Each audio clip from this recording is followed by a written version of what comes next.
ketika Rasulullah meminta supaya umatnya tidak berselisih hingga saling membunuh, tapi itu tidak diterima oleh Allah. Maka Islam ini akan hancur karena sesamanya. Kita yang saling menghancurkan, kita yang saling membunuh.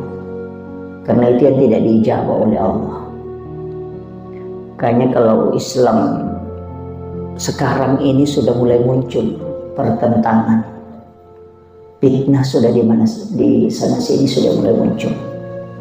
Para habaib itu sudah dicaci sedemikian rupa. Maka saya mengajak kepada seluruh jamaah, saya hanya berpesan, kalau tidak bisa menemukan sesuatu kalimat untuk menyampaikan kebaikan, maka cukup memilih, jangan mencela. Itu.